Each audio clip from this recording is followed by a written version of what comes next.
Okay, so welcome everyone, and welcome to Priscilla. We managed to solve our technical problems. I have it 10 minutes later, but yeah, we got it. Good morning, by the way. Good night for you, right? Good evening and good morning, but that's cool. I mean, we're in completely two different days and two different continents. So I think it couldn't be better for discussing wine language and the differences in views upon wine language and wine vocabulary, So, do you right? want to tell everyone first what exactly you do, Katarina? So that's what are your which game you play in the wine industry? So it'd be nice just introduce yourself a little bit. So I'm Katarina Andersson. I'm Swedish, but I live in Italy, in Florence, since for about more than 20 years. Oh wow. Um, I came to do a PhD in history, and then about 10 years ago, I transferred into wine, just out of chance. We did with some friends. We did the sommelier course. I think it's almost 15 years ago. And then I started writing for fun, and then so now I'm basically a wine writer, and I also help wineries with content strategies, how to kind of talk to a more international audience in Italy. And I also sometimes recommend wines for some international buyers and or wineries. And so yeah, I do a bit of everything. I do not sell wine, but I kind of do the more content writing and language side of wine. And you? So Priscilla Hennekam, so originally from Brazil, that's not from Australia either. But live in Australia for almost 80 years now. Lived in Argentina for 4 years as well, being the one in game for 12 years now. So it's good. Um, so what I do, it's a little bit more complicated, I guess.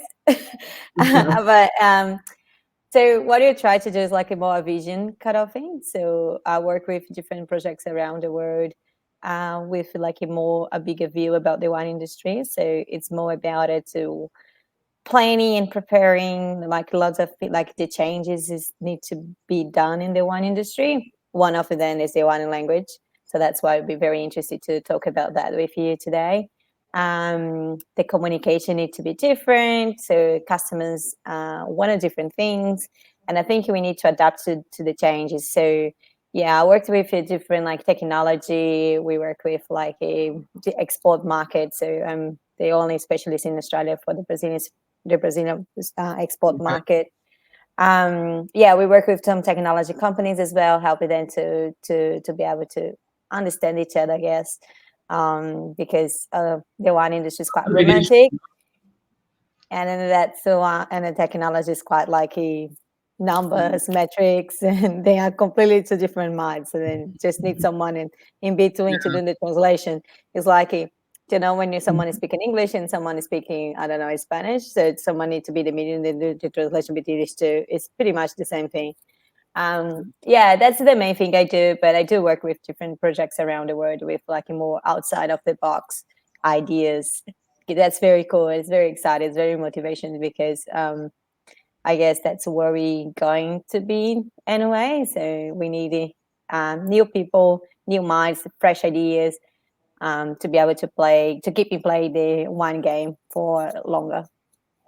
No, I mean, I don't do this kind of work, but I think we're quite similar in that sense because I think since I started, I started live streaming in 2015 when nobody knew what live stream was in Europe. So I would go to these events and I would live stream, and people would look at me like you're crazy.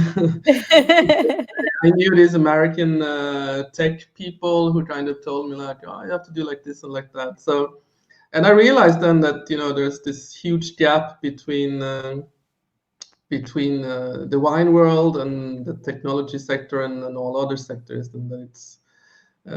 I mean, 10 years ago, I mean, up until the pandemic, is still in Italy, it was still very behind on the digital transformation side. So, of course, the pandemic has helped, but it's also become very there's still, I think, a huge gap to understand how to move forward.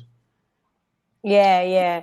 I guess it's something we needed to be able, like because you have like a big mind, like a big views, you start to use technology before everyone else.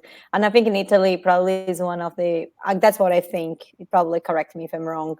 But I have spoken with some other wine professionals and they say like most of the wines don't even have websites there. So it was insane in the world we live.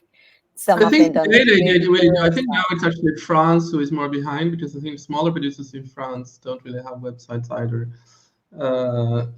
Now I think most growers or most wineries in Italy actually have a website. It might not work very well, but they actually have it.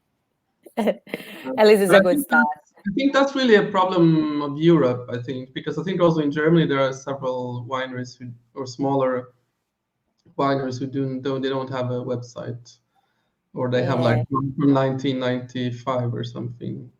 Yeah, it's a so different because we see like the world just discover each other by internet, and everyone is just spending so much time in the internet. And if you're not there, you're just losing so many opportunities you don't Yeah, even know. So I guess is something we needed to embrace and then help the wine industry to understand all the benefits, to have a personal brand, to have a social media, to have a website, to have some video content, like I think that's just something you can towards the one language in the one industry can actually talk about those things as well. To have a presence on the online, because if I know someone, if I wanted to buy someone, most of the time, if I don't know, the most things I wanted to see is actually see anything online to give me a guide before I buy. And I think it's not just me. I think lots of consumers these days, then they needed to find more information about your specific wine, because if they don't know, they're not gonna buy. They're gonna try to go into Google and then see what's the type of wine I'm looking at. What is the I don't know, like it's a good wine that's is gonna like and I'm gonna like. They want just a little bit more information, and then most of the people can only use it online, or they don't very good on the online presence on the digital market. They're just losing all these customers and all these opportunities. And yeah, I think the word is changing and we need to adapt it. And the wine language is something we need to change quite a bit, because customers today is much more about experience than just talking about so many things and so many tastes. Most of the people don't even understand what it is. Because when you say like, oh, this tastes like a leather, and the people look at you, they say, well, like what? And I never try that. So how we can explain that? It's been very hard for final consumers to have this such a language in the wine industry. I don't know about your experience, but I work in retail, talk with customers every day. I try to bring the most simple language every day, and then most of the time I try to say like, oh, this is one is great for barbecue. This one is great for like for that night, the rainy night, you have your company Netflix, that's what they start to think like, oh yeah, I need this wine because I'm gonna be with my girlfriend and watch Netflix. So you just match what they have in mind with the wine they want to buy, like, and they make the beautiful experience by giving them some guide for what they're looking for. I guess this is something, I don't know about your experience in Italy, but I guess here I could see the reaction of the most of people completely different when you just imagine more about the experience and the language they don't really understand. Like, oh, this one is a later, or I don't know. yeah. I think there's a difference, because I think like in the US and Europe, I think there's a difference because they're still very focused on, how to be serious and objective and all these things, which I think belongs to another kind of wine tasters. If you do like wine judging or similar, where you try to be objective. but I don't think that the tasting notes in a traditional sense really appeal, like you say, to any audience any longer. Because if you want to sell a wine, or if you want to talk to different kinds of audiences, I think they want to learn more about how they can, in what context they can drink the wine, or they want to know something about, who made the wine, the area, the territory, or something, about the people who made the wine. I think they're more interested in experiences or history, or if you compare it with Netflix or with a barbecue or whatever. And no, but I agree, because I think I think we have to make it simpler without being trivial. Yeah. So you can use a more simple language to communicate with who you're talking to, but it doesn't mean that it's like more simplistic on a lower level. It just means that you have to talk to the people you have in front of you. So you can't really talk Yes. to someone who wants to buy wine for their dinner or their barbecue. They don't really want to hear about, that it's like, I don't know, residual sugar, blah, blah, blah, Yeah. or that, the pH. you can like, I don't know, How many time in the how long time this wine is spent in the bars? or like, I, that I it's I think you have a very good point there, Katarina. I need to agree with you. Like you need to read your customer. Some customer really wanted to know more, and you need to be prepared to be able to answer that questions. But not everyone wanted to know that much details. I think if you're good to just to catch what the customers that you have in front of you would like it to hear, and then would like to hear more about it. More details about like the how wine is made, like like how the soils and things like that. And if you have that information, you're gonna give like the but best you have experience. all that information also, like in technical sheets, if you want to. You don't really need to memorize that. And okay, if you work in a wine shop and they ask you, you should probably know, what you're talking about. But I don't see that you have to take out that kind of language all the time, and I think No, that a not lot all of the people are time. bored by it also, because I'm bored when I have to talk about, that you feel a rose petal or whatever. I don't. Like I said, I think if I ever someone asking me questions like, "Oh, how much you like a heavy Pinot and Chardonnay and this champagne?" I think it always is good to be able to answer that kind of questions for some wine professionals or Yeah. very wine people. They really wanted to know if it's 60% Chardonnay, 40% Pinot Noir. But I think most of the time when you're doing tastings or when you're having final customers, and like most of consumers, like I would say like 95% of the consumers, they're not going to even memorize is that 60% Chardonnay, 40% Pinot Noir. They and they don't really, to be honest, they don't really want it to be engaged with the kind of this information.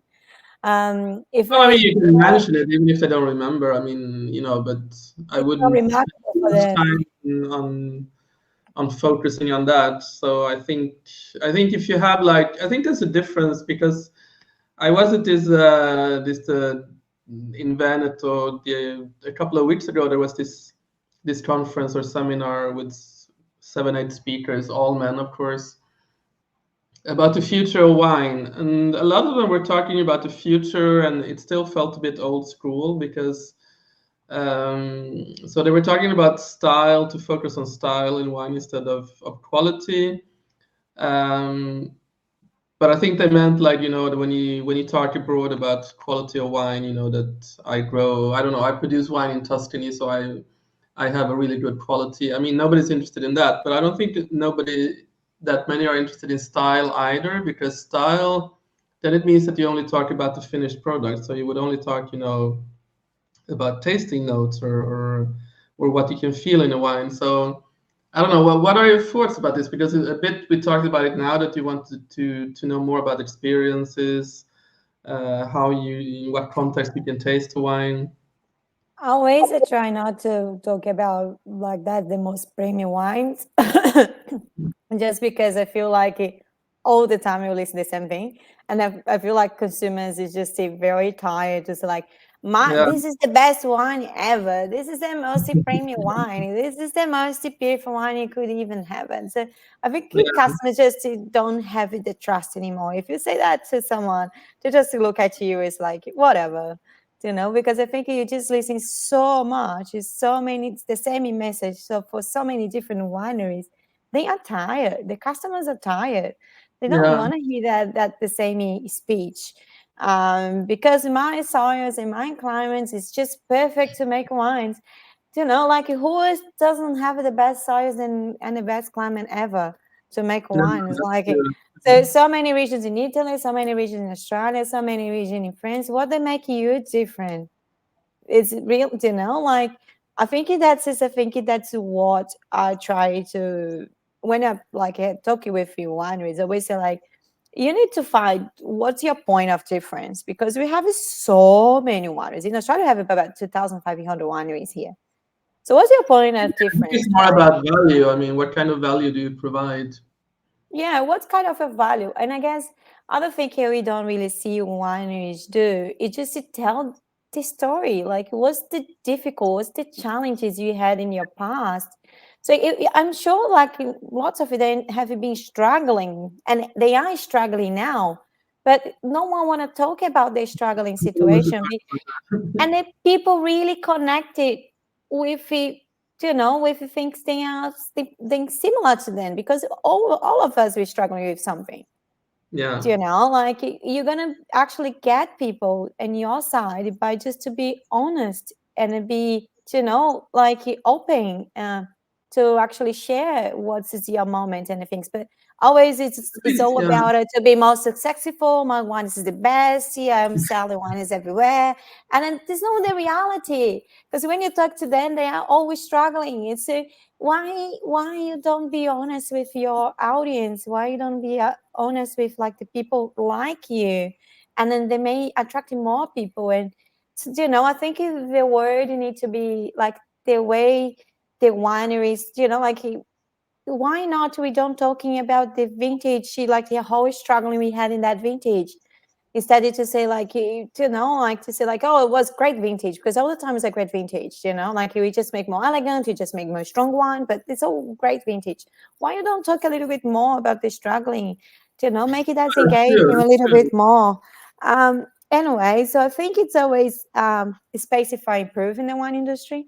I think the communication on this part to I think they need to be a little bit more emotional, like when you talk with customers, and a little bit more open as well, and a little bit more honest. It's not everything is premium. It's not everything is the best. It's not everything is great. It's not everything to know. We need to But I tell. also think that means that you actually have to put, I mean, not question yourself, but to put yourself in relation to others, and you also have to.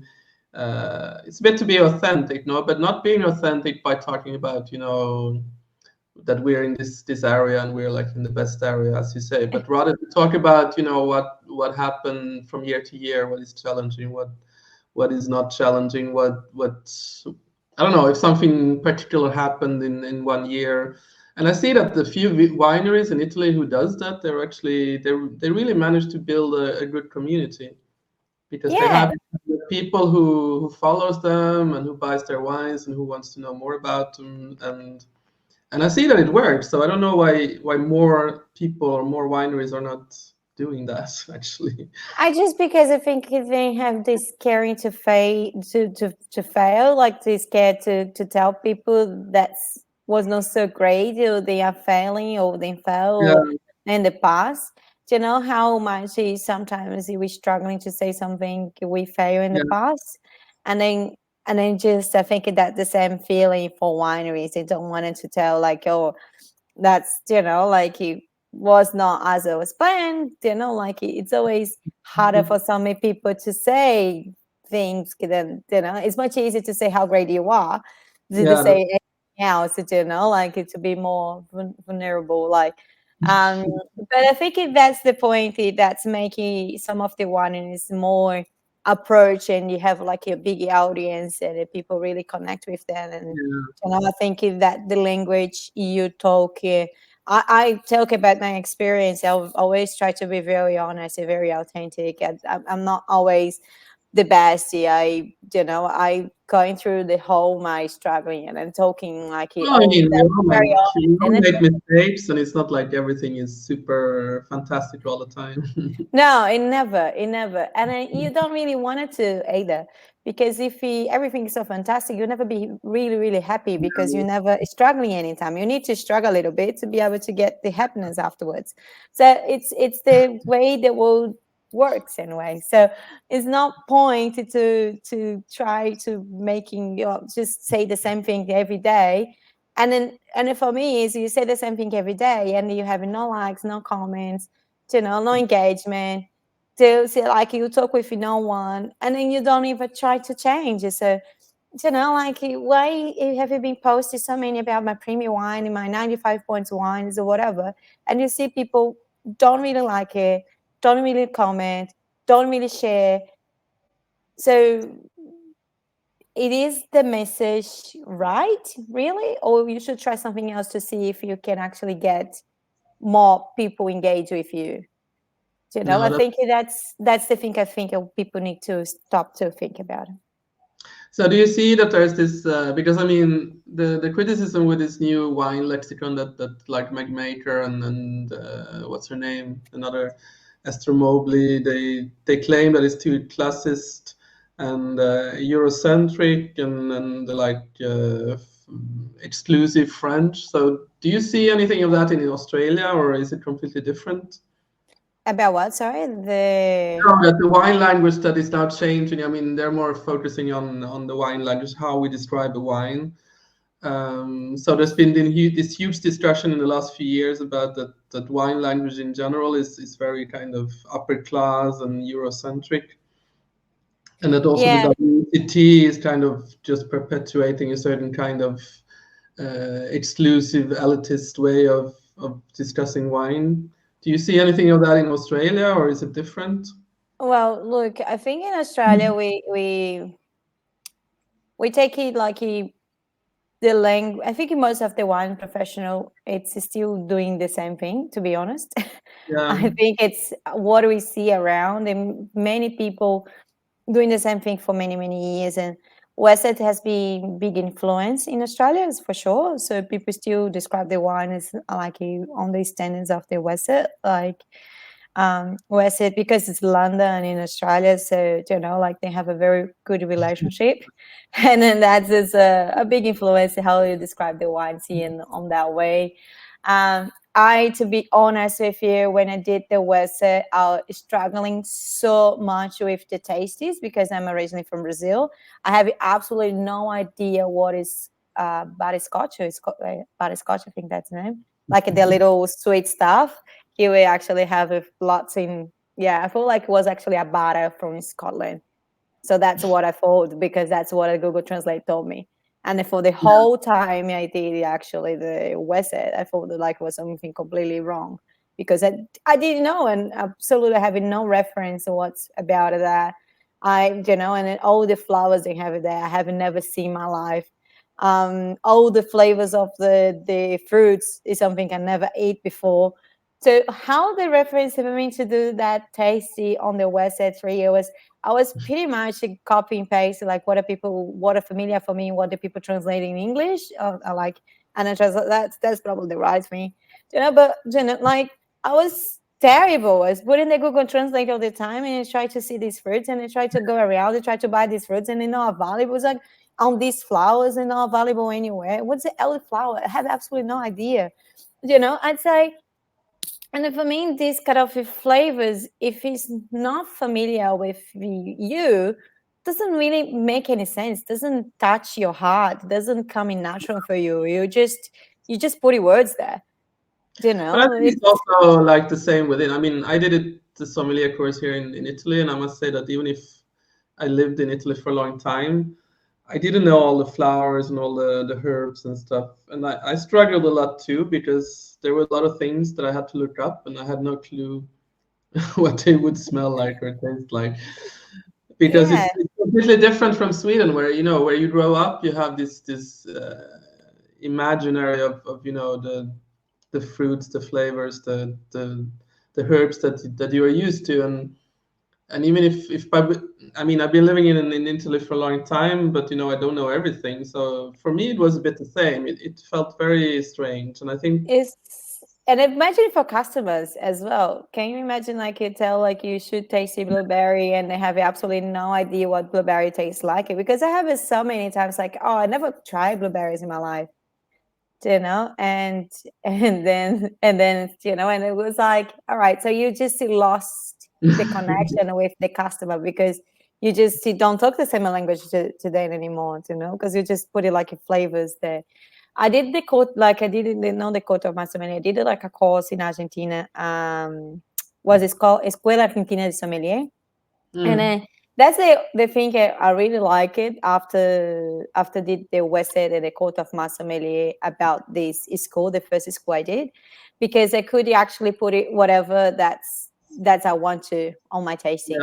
Yeah. They teach you some like of the flowers, of the fruits, or everything, but they don't limit you with That's good. So they don't limit you with that vocabulary. You need to use it that amount of words.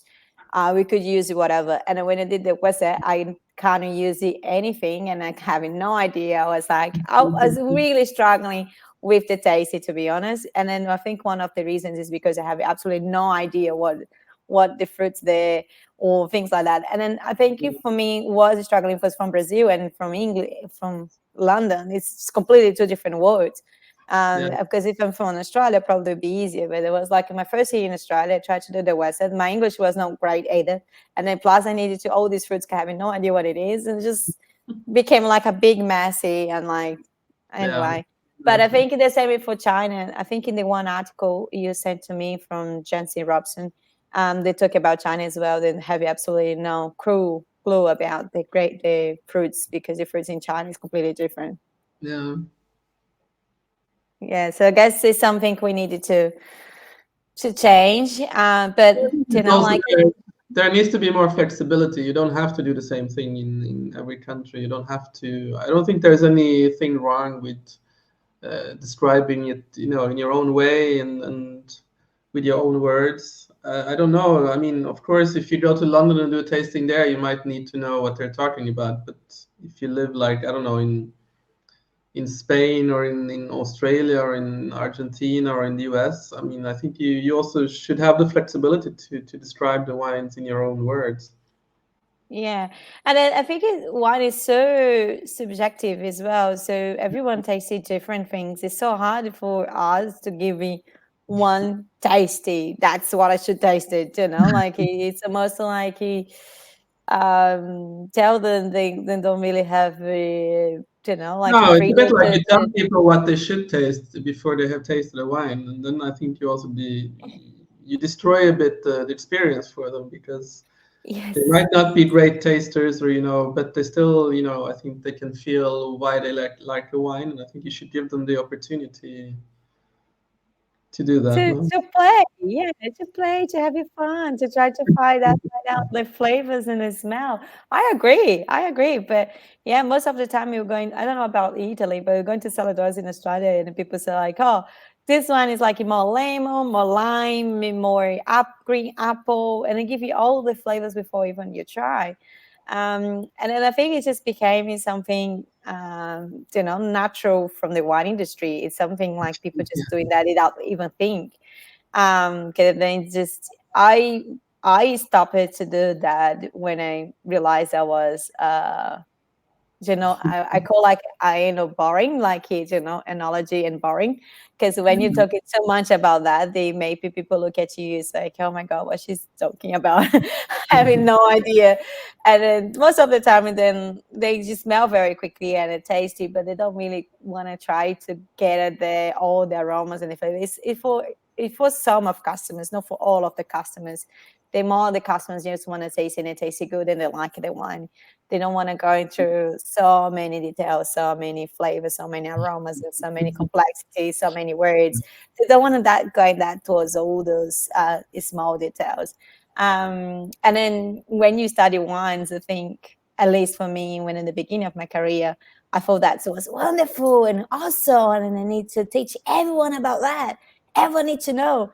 And And then also you try to force everyone to get in the same way and excited the same way you are, without reading really what they want, and you became like I know boring. So it just became like the boring of the story, like. No, but that's the risk, because you project your own stuff on them, and they don't really want it. They want something else. So. Yeah, but I think that's one of the biggest things that I can see in the industry, at least in Australia. I think most of the time we don't try to read the customer or try to understand what they want. We just try to give you all the knowledge we have in once, and then can be overwhelmed, and it can be a little bit rush, and it can be disconnected as well, because if they don't want that, and then you don't read your customer, you disconnect it with your customer, and they're probably not going to come back because, oh no, this lady just put it too much on me, like. And then that's the thing. I think we needed to, when you talk about wine and language, you really needed to talking about it, like which customer you have in front of you, which language you have to use it, how much information they wanted to receive, and how much information they wanted to actually talking about it. And then, because I think you read the customer is one of the best way. Other thing as well, the wine vocabulary, I think.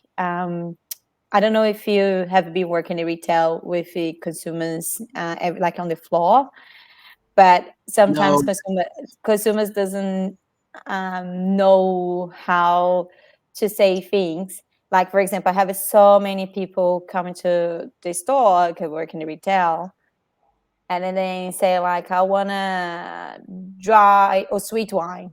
But sweet wine, not necessarily was sweet with sugar, like usually most of the time sweet wine, it means not that tannin is very dry, like the Cabernet Sauvignon can be like dry, everything including here on your mouth, and it became all dry because the tannin is so strong, also robust. And then that's it, just one of the opposite. They want something more fine, more, and then that's what they call sweet wines, but not necessarily sweet for port wines or Sauternes or anything. I see what you mean, yeah. And I think that's something as well we need to understand, because in the beginning of my career, when the people's like, oh, I don't like sweet wine, I was going to put it like actually a sweet wine, and then it's like, no, I don't like that dry, and it doesn't. Okay, that's what you mean with sweet.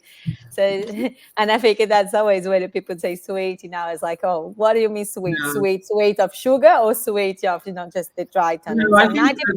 I think a good point there is that because when I go back to Sweden, where I'm now, I mean, I often bring wine, and a lot of my friends are not into wine, so I mean, but I have them taste, and it's always very interesting to listen to them, what they like and how they describe it, because I mean, Sweden until 10, 15 years ago, you didn't really drink much wine unless you were like really passionate about wine, which were very few.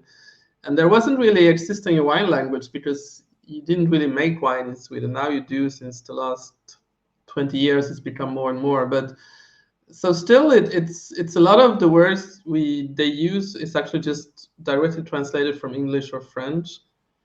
So there was no word for like a winery before, and the first word for it was actually a wine factory. And then it became a wine house. Now I translate directly from Swedish. So it's very interesting, because like the majority of the people who are not into wine still don't know any of the wine vocabulary. So of course they use their own words, and I think, but that's also the interesting thing, because you learn from their point of view what they like and what they don't like, and I think that's also very good to, even like for you if you work in retail, or for me who writes about wine, to also know how to better express myself, because I don't want to be boring when I write about wine. Yeah.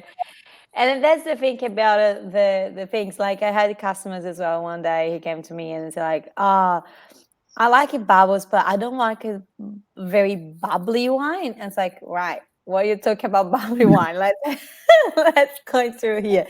Do you know when it comes like a very bubble, like okay, do you mean like when you try like a Prosecco, it's like a little bit more drier, like more, you feel like the bubbles is a little bit more stronger, then it's like, yeah, that one I don't like. So then what I wanted to say, he does like a shaman, he like Champenois style, you know, like something like more defined bubbles and things like that. But he didn't know what's the difference of Prosecco of Champagne at all, like in the method or the words to use in that.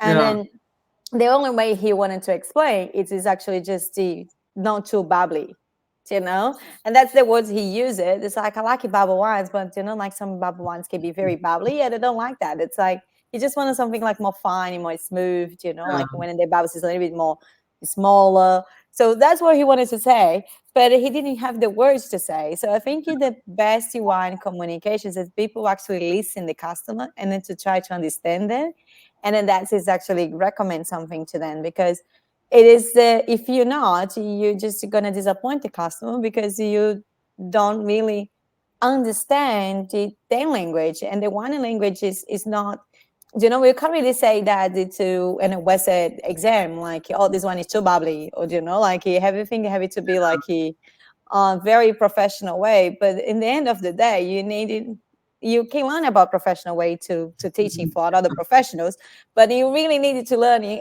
how to speak with people, like final consumers, because that's 95% of the population. I think it's the same when you write about wine too. I mean, because I see a lot of wine writers, of course, are adapting now. But I mean, often I think we're not listening enough about, you know, what people actually wants to read about. And now I'm going to launch the question that you made a post about the other day, because when I never do scores when I write, and I've been not criticized, but some other fellow writers have asked me why I don't give scores, because they don't know if I like a wine or if I don't like a wine. Because I mean, if I write about a wine, it means that I like it, and then I mean, I try to use other ways to describe why I think it's a great wine or why I like it. And when some friends told me, it's like, why don't you just do a score? Otherwise, we don't know if you like the wine. I was like, but I don't want to give a score, because I don't want to reduce a wine to, like, I don't know, a number, 89 or 95 or I don't know, whatever. And I mean, I don't think I'm like an authority. Why would anyone want to read my score anyway? I mean, I don't want to have a point system. I find it so old school, but I don't know. I found your post very interesting the other week. So what are your thoughts? I mean, do Australians still look at scores, or is it a certain kind of customer who looks at scores?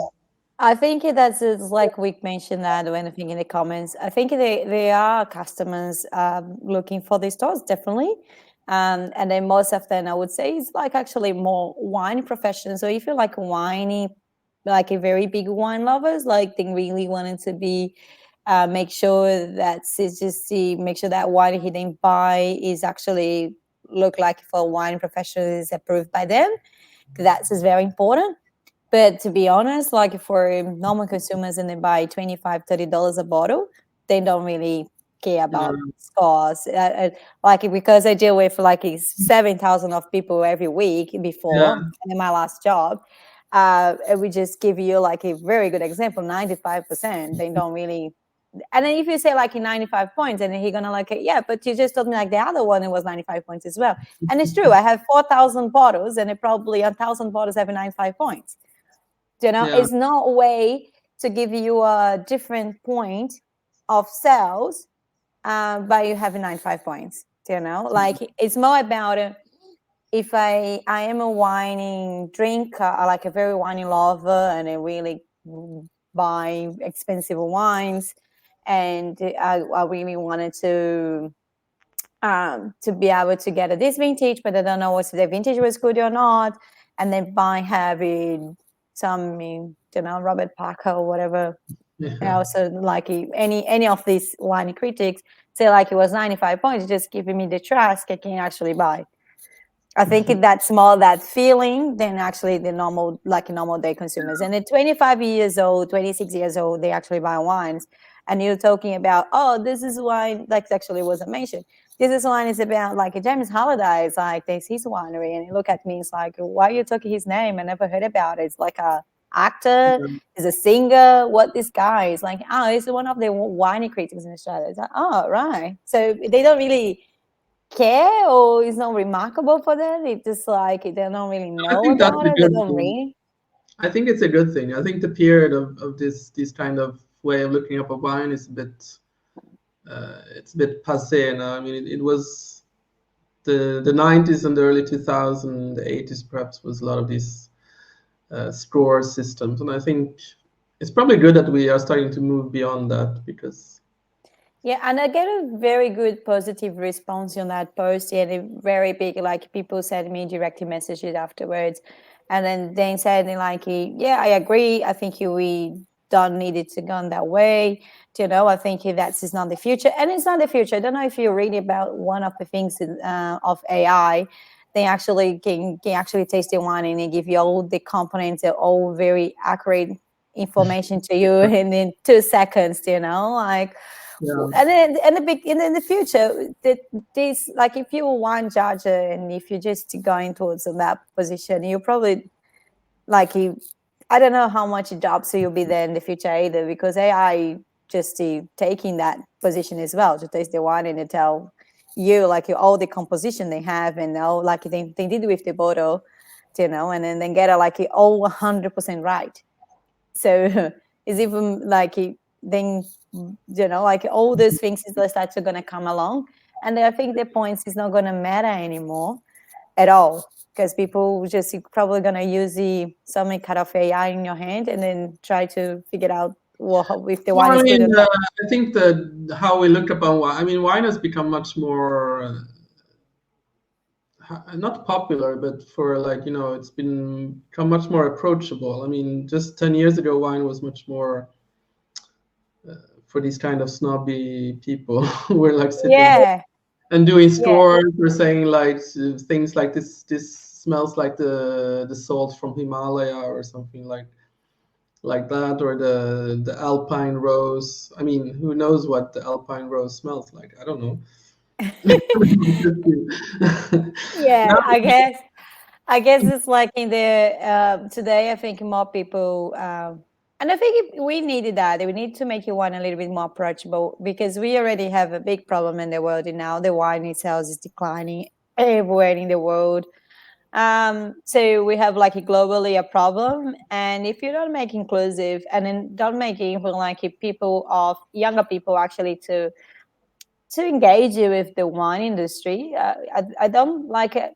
Sometimes I feel like some people still have a very close mind about how to making engaging with the younger consumers, because I have heard like people just guess with that. It's like because they don't really listen to them. I think the huge problem is that there's not going to be a change until you actually listen to what the younger people want to do. And I mean, come on. When I was 21, I didn't really drink much wine. So, I mean, I don't see it as a huge problem if you don't drink wine when you're 21. You might start when you're like, I don't know, 27, 28. That's okay. But still, like people who are like 27 and 28 today have a completely different worldview. They do things in a different way. Yeah, I think that's the problem. We don't recognize it. People when they in 10 years time, they may not they still not drink wine anymore because they have different mentality, different behavior. They're pretty much very engaged with your online world, and whatever people put in online, it's gonna be they drink it for the future. If the wine industry doesn't adapt it to the digital world, it doesn't adapt it to like being stronger on the platforms and try to change the language. Yeah. I mean, I've been following some of these American marketers and thought leaders, and I mean, look, they're advising the bigger brands to kind of be more approachable, be on Discord in smaller groups, kind of trying to find out how the younger people likes to communicate, where they hang out. I mean, nobody in the wine business does that. They just continue saying that we have to sell more to Gen Z, but then they just continue doing the same thing as before. Yes.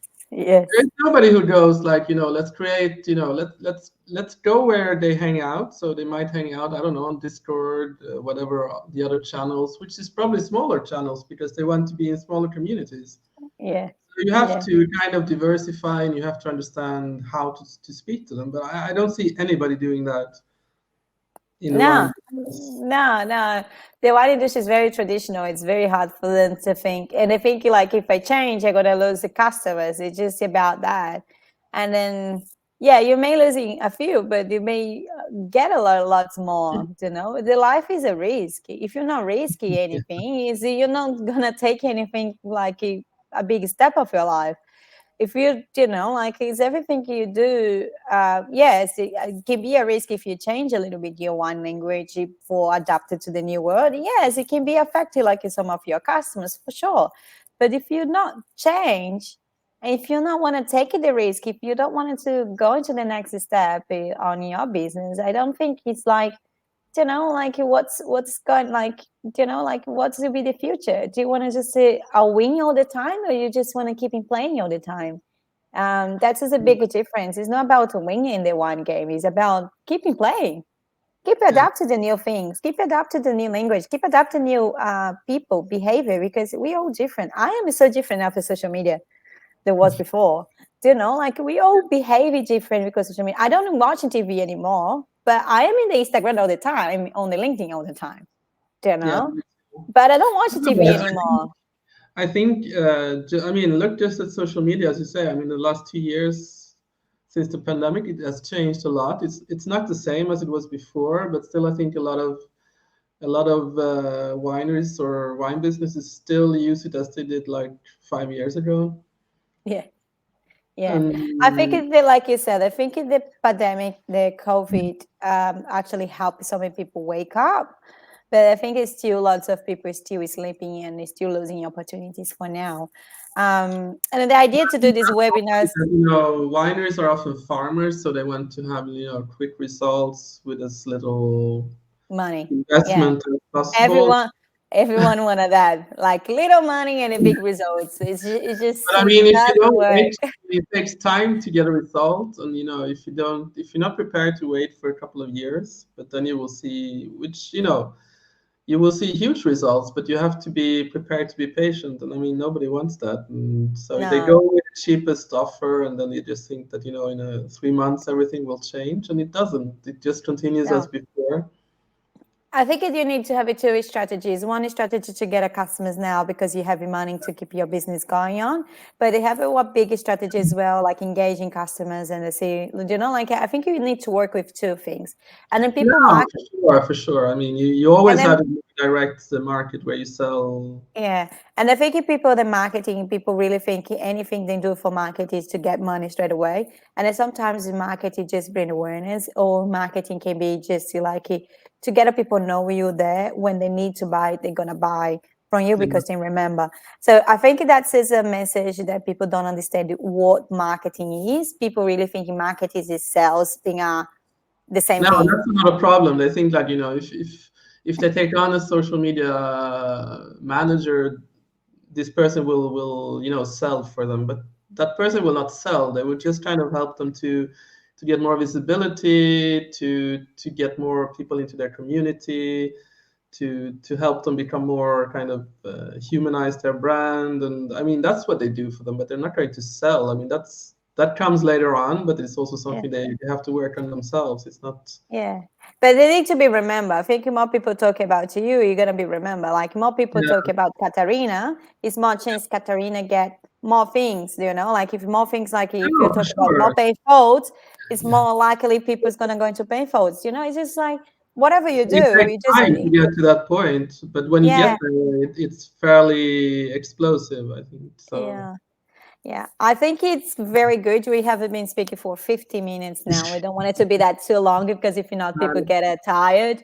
And then I know it's late for you there as well. So I just wanted to do a shout out to Robin Rankin, who was listening. She's an American wine writer, a blogger. So she was.